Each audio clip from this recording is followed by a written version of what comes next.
क्या पवन खेरा जेल जाएंगे?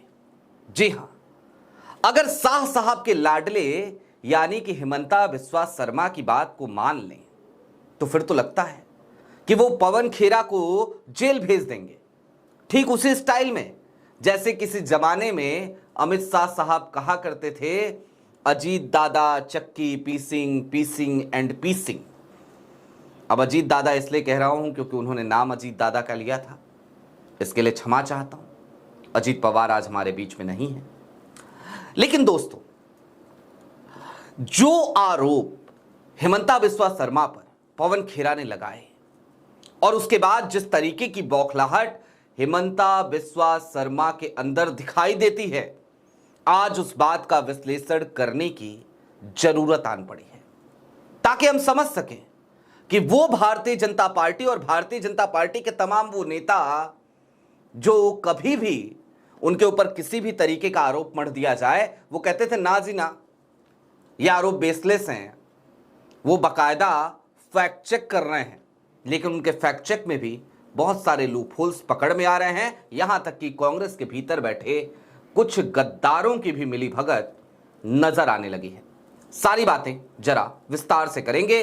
नमस्कार, मैं स्वप्निल और आप युगचरण न्यूज देख रहे हैं।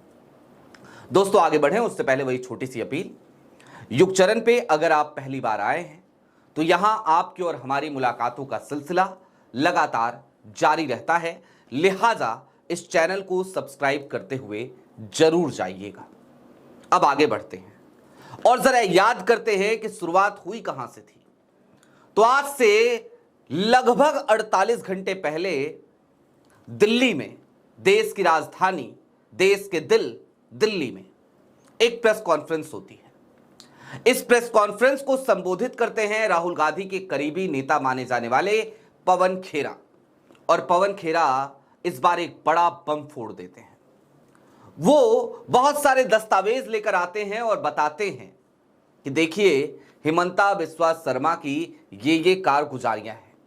क्या क्या आरोप लगाते हैं पवन खेरा? पहला आरोप पवन खेरा ये लगाते हैं कि हिमंता बिस्वा शर्मा की पत्नी रिंकी भुइयां शर्मा, उनके 3 देशों के पासपोर्ट हैं।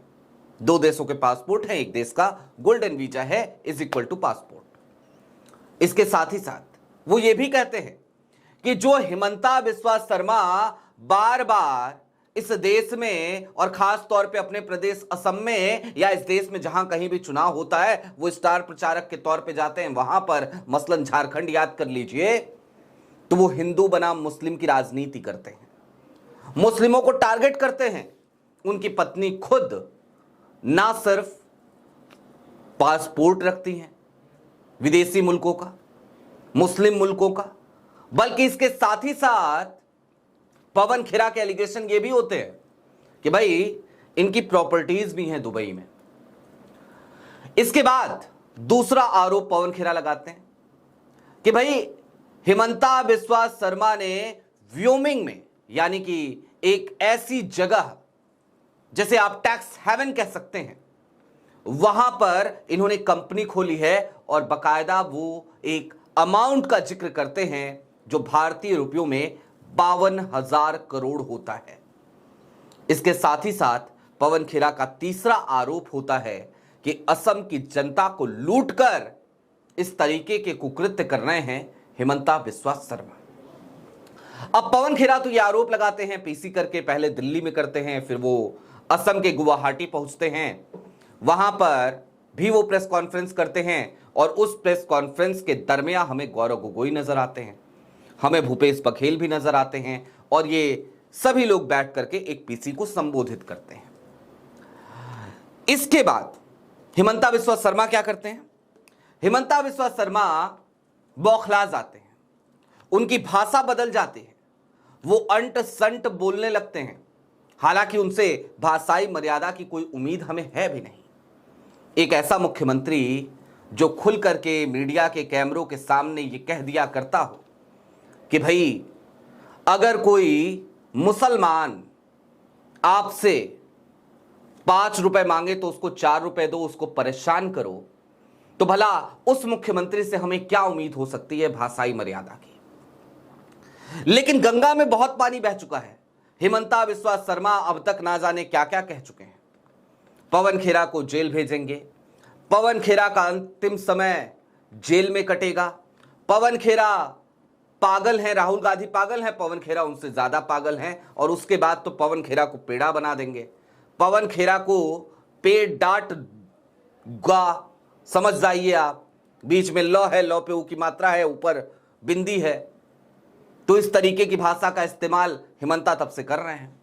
लेकिन ये बौखलाहट नाहक नहीं है, ये बौखलाहट यूं ही नहीं है। अब हेमंता बिस्वा शर्मा कुछ सबूत देते हैं और बकायदा बताते हैं कि देखिए पवन खेरा के आरोप किस तरीके से बेबुनियाद थे, बेसलेस थे। अब क्या सबूत देते हैं, जरा उसका भी पोस्टमार्टम कर लीजिए भाई। पवन खेरा कहते हैं कि जिस कंपनी का जिक्र, माफ कीजिएगा, हेमंता कहते हैं जिस कंपनी का जिक्र पवन खेरा कर रहे हैं उस तरीके की कंपनी तो हमने भी खोल दी। देखिए गौरव गोगोई और एलिजाबेथ के नाम से है, जो गौरव गोगोई की धर्मपत्नी है। लेकिन वहां पर भी वो पकड़े जाते हैं, क्योंकि जो एजेंट हेमंता बिस्वा शर्मा की कंपनी को खोलने वाला था, उसी एजेंट ने गौरव गोगोई के नाम से भी व्योमिंग में एक कंपनी खोली। है ना कमाल की बात। यानी कि उस एजेंट से आपका संपर्क है क्या? ऐसा कैसे हो सकता है कि आपकी कंपनी का ऑर्गेनाइजर ही एक दूसरी कंपनी गौरव गोगोई और एलिजाबेथ के नाम से खोल देता है और आप खुद कह रहे हैं कि ये कंपनी मैंने खोली है और एजेंट वही है? तो इसका मतलब वो एजेंट आपके संपर्क में था, कांग्रेस के संपर्क में नहीं था। भाई कांग्रेस के संपर्क का एजेंट होता और उसने आपके बिना जानकारी की कंपनी खोली होती तो ऐसा थोड़ी होता हेमंता जी कि वो फिर आपके कहने पर खोल देता एक कंपनी गौरव गोगोई के नाम पे उनको फंसाने के लिए। ना, पॉसिबल ही नहीं है। यानी वो जो एंड्रू पियर्स से है, कंपनी ऑर्गेनाइजर है, वो आपके संपर्क का आदमी था, यानी आपकी ही कंपनी थी। इतने पे ही बस हो जाता तो बहुत होता। अब मैंने कहा था आपसे एक बात कि भाई कांग्रेस के भीतर भी बैठे हुए गद्दार है, तो यहां पे एक सवाल पैदा होता है कि पवन खेरा इस तरीके का खुलासा करने वाले हैं, क्या ये जानकारी हेमंता को पहले से थी? क्योंकि एक फेसबुक पेज हैक होता है, पाकिस्तानी नागरिक एक टीपू सुल्तान, वो बकायदा इस बात का जिक्र करता है कि उसका फेसबुक पेज हैक हो गया है, और उसके फेसबुक पेज के हैक होने के बाद उसके अकाउंट से एक पोस्ट किया जाता है। यह पोस्ट होता है 28 मार्च को, जिसमें एक पासपोर्ट शेयर किया जाता है, रेजिडेंट आइडेंटिटी कार्ड शेयर किया जाता है यूएई का, और कहा जाता है कि ये वॉलेट था, ये चोरी हो गया है। संयोग की बात ये कि वो रेजिडेंट आइडेंटिटी कार्ड था और उसका जो नंबर था वो नंबर सेम था रिंकी भुइयां शर्मा के जो दस्तावेज यूएई वाले दिए थे पवन खेरा ने, उससे मिलता हुआ। एक हंगामा मच जाता है, सब कहने लगते हैं कि भैया पवन खेरा झूठ बोल रहे थे, देखिए ये पोस्ट तो 28 मार्च को आई है। लेकिन यहीं पे सवाल उठता है कि कांग्रेस के भीतर कुछ लोग बैठे थे क्या, जो पहले से इस तरीके की एक फेक पोस्ट कराना चाह रहे थे? क्योंकि वो फेसबुक यूजर खुद बता रहा है कि उसका अकाउंट हैक हुआ था। कुल मिलाकर चलते चलते अब एक बात को समझिए कि आज की तारीख में जिस तरीके के हालात हेमंता बिस्वा शर्मा के सामने हैं, उसमें उनकी बौखलाहट लाजमी है, क्योंकि पवन खेरा ने अब तक के उस किले को ढहाने में कोई कोर कसर नहीं छोड़ी है, जो एक इमेज बार बार हेमंता अपना बनाने की कोशिश किया करते थे। और पवन खेरा तो बार बार कह रहे हैं कि भैया हेमंता के आर्थिक ईमानदारी पर तो अमित शाह साहब भी शक करते हैं, मोदी जी भी शक करते हैं, आरएसएस भी शक करता है। तो फिर आप सोच सकते हैं कि आज की तारीख में हेमंता किस तरीके की मुसीबतों में है।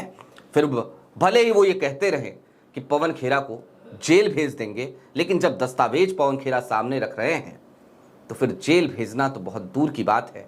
पता नहीं हेमंता बाल भी बाका कर पाएंगे या नहीं कर पाएंगे, लेकिन अभी इंतजार हमें करना होगा। आपकी क्या राय है वो हमें कमेंट बॉक्स में जरूर बताइएगा। अभी के लिए दीजिए इजाजत। चलते चलते फिर वही अपील कि अगर आप युग चरण पे पहली बार आए हैं तो सब्सक्राइब करते हुए जरूर जाइएगा, क्योंकि यहां आपकी और हमारी मुलाकातों का सिलसिला लगातार जारी रहता है।